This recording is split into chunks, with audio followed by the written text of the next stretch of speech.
स्वागत है आप लोग के अपने channel study with Rakesh sir पर।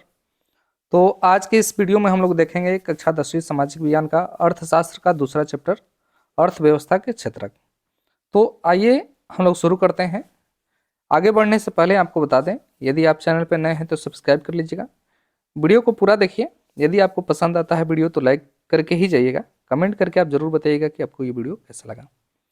महत्वपूर्ण प्रश्नों की श्रृंखला है ये, तो एक भी ऐसे फालतू प्रश्न नहीं मैं लेकर आया हूँ आप लोग को। ये वही प्रश्न है जो बार बार जो है किसी न किसी सेट में जो है एग्जाम में पूछे जाते हैं।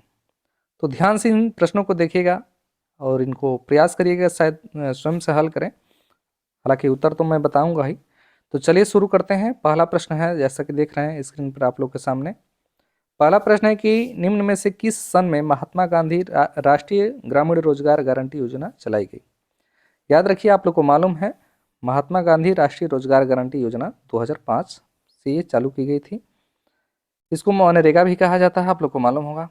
निम्नलिखित में उत्पादन का साधन क्या है? पूंजी, लाभ, सेवाएं और कर। तो उत्पादन का जो साधन होता है वो पूंजी होता है, श्रम होता है। आप लोग को मालूम है पूंजी दो प्रकार की होती है, अस्थायी पूंजी और अस्थायी पूंजी। तो उत्पादन का साधन क्या है? पूंजी है। उसके बाद आगे चलते हैं हम लोग अगले प्रश्न पे कि एक वस्तु का अधिकांशतः प्राकृतिक प्रक्रिया से उत्पादन कहा जाता है। प्राथमिक क्षेत्र कहा जाता है कि तृतीयक कहा जाता है कि द्वितीयक कहा जाता है कि सूचना एवं प्रौद्योगिकी कहा जाता है। देखिए, अगर जो कोई भी ऐसा क्षेत्रक है जिसका संबंध प्रकृति से है, नेचर से है, तो उसको सदैव प्राथमिक क्षेत्रक में रखते हैं। जैसे कृषि हो गया, पशुपालन हो गया, मत्स्य पालन हो गया, कुक्कुट पालन हो गया, मधुमक्खी पालन हो गया, खनन हो गया। तो इसका टोटल संबंध प्रकृति से है, तो इसको हमेशा हम प्राथमिक क्षेत्रक में रखते हैं। ठीक है, इसको याद रखिएगा। वीडियो को लाइक जरूर करिएगा यदि वीडियो आपको पसंद आता है तो। आपके लिए बहुत ही इंपॉर्टेंट है। और चैप्टर वाइज चैप्टर जो है, हम जितने भी महत्वपूर्ण बहुविकल्पी प्रश्न हैं एग्जाम से पहले हम लोग total history, geography, polity, economy total का हम लोग बहुविकल्पी खत्म करने वाले हैं। तो चैनल के साथ जुड़ जाइएगा।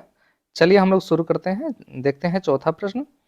तो चौथा प्रश्न है कि अर्थव्यवस्था के सार्वजनिक तथा निजी क्षेत्रक निम्नलिखित में से किस आधार पर विभाजित किए गए हैं। अर्थव्यवस्था में जो सार्वजनिक क्षेत्र है, पब्लिक सेक्टर या प्राइवेट सेक्टर है, उसको किस आधार पर विभाजित किया जाता है? रोजगार के शर्तों के आधार पर, कि आर्थिक गतिविधि के स्वभाव पर, कि उद्यमों के स्वामित्व के आधार पर। उसके बाद चौथा विकल्प ऊपर है, इसका देखिए, उद्यम में नियोजित श्रमिकों की संख्या के आधार पर। तो याद रखिएगा, जो अर्थव्यवस्था में सार्वजनिक और निजी क्षेत्रकों का जो विभाजन है वो किया जाता है स्वामित्व के आधार पर। आप लोग को मालूम है सार्वजनिक क्षेत्र में टोटल अधिकार जो होता है आर्थिक गतिविधि पर, वो होता है सरकार का, और निजी क्षेत्र में किसी निजी व्यक्ति का या निजी समूह का अधिकार होता है। तो स्वामित्व के आधार पर ही इनको सार्वजनिक क्षेत्र या निजी क्षेत्र में विभाजित किया जाता है। चलिए चलते हैं अगले प्रश्न पे। आपका पांचवा प्रश्न है कि आर्थिक कार्यों के आधार पर किसी देश की अर्थव्यवस्था को विभाजित किया जाता है। यानी प्राथमिक क्षेत्रक में, द्वितीयक क्षेत्रक में, तृतीयक क्षेत्रक में, इनमें से सभी याद रखें। आर्थिक कार्यों के आधार पर किसी देश की अर्थव्यवस्था को तीन क्षेत्रकों में बांटा जाता है। आपका प्राथमिक क्षेत्रक में, द्वितीयक क्षेत्रक में और तृतीयक क्षेत्रक में। चलिए अगला प्रश्न है कि प्राथमिक क्षेत्रक में सम्मिलित आर्थिक गतिविधि क्या होती है।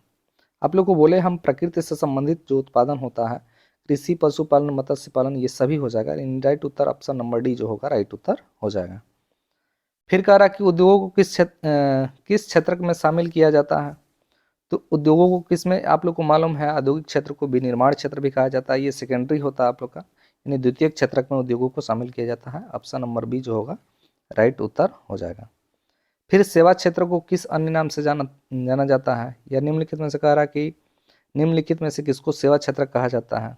तो तृतीय जो क्षेत्रक होता है, याद रखिए, जो तृतीय क्षेत्रक होता है इसको सेवा क्षेत्रक भी कहा जाता है। ऑप्शन नंबर सी जो होगा आपका राइट उत्तर हो जाएगा। अगले प्रश्न पे चलते हैं। अगला प्रश्न है 9वां नंबर प्रश्न कि अर्थव्यवस्था को कौन सा क्षेत्रक, अर्थव्यवस्था का कौन सा क्षेत्रक लोगों को सर्वाधिक रोजगार प्रदान करता है। तो सबसे ज्यादा रोजगार आप लोग को मालूम है कि एग्रीकल्चर से मिलता है, कृषि से। और कृषि जो है उसको हम रखते हैं किसमें, ये प्राथमिक क्षेत्रक में। ऑप्शन नंबर ए जो होगा राइट उत्तर हो जाएगा। चलिए आगे जो है अगला प्रश्न कह रहा है कि निम्न में से किस क्षेत्र को कृषि क्षेत्रक भी कहते हैं। अभी आप लोग उसी की चर्चा हम कर रहे थे। प्राथमिक क्षेत्र को जो है कृषि क्षेत्र कहा जाता है। उसके बाद अगला प्रश्न है आपका 11 नंबर प्रश्न कि जीडीपी का पूर्ण रूप क्या होता है। तो ग्रास डोमेस्टिक प्रोडक्ट जो होता है जीडीपी का पूर्ण रूप होता है। चलिए उसके बाद हम लोग चलते हैं 12वें नंबर प्रश्न पे। 12वां नंबर प्रश्न है कि भारत में सकल घरेलू उत्पाद का मापन कौन करता है? केंद्र सरकार या नगर निकाय या राज्य सरकार या कोई नहीं? तो भारत में जीडीपी का मापन कौन करता है? सेंट्रल गवर्नमेंट यानी केंद्र सरकार करती है। उसके बाद अगला है कि सेवा क्षेत्र सम्मिलित किया जाता है, यानी किस क्षेत्र को सेवा क्षेत्र कहा जाता है? अभी जस्ट हम लोग पढ़े हैं ऊपर, द्वितीयक क्षेत्र को सेवा क्षेत्र कहा जाता है। फिर चलते हैं आगे। आगे है कि महात्मा गांधी राष्ट्रीय ग्रामीण रोजगार गारंटी अधिनियम 2005 मनरेगा में वर्ष के कितने दिन रोजगार देने की गारंटी होती है? याद रखिए, वर्ष में 100 दिन जो है आपको रोजगार देने की गारंटी है मनरेगा में। मनरेगा की न्यूनतम मजदूरी कितनी है? तो मनरेगा की न्यूनतम मजदूरी है आपकी 300 रुपया प्रति एक दिन। उसके बाद है कि अल्प बेरोजगारी किस क्षेत्र में पाई जाती है? आप लोग को मालूम है, प्रच्छन्न बेरोजगारी के बारे में आप लोगों ने थ्योरी क्लास में पढ़ा होगा। यदि आप चाहते हैं कि थ्योरी क्लास भी आपका लें हम, तो कमेंट करके आप बता सकते हैं। इसका जो टोटल थ्योरी है लगभग एक वीडियो में कंप्लीट हो जाएगा। तो इसका जो शार्ट थ्योरी है, इसका मैं आपको इसका वीडियो बनाकर बता सकता हूँ। यदि आप कमेंट करते हैं तो इसको मैं समझा भी सकता हूँ कि कैसे कैसे।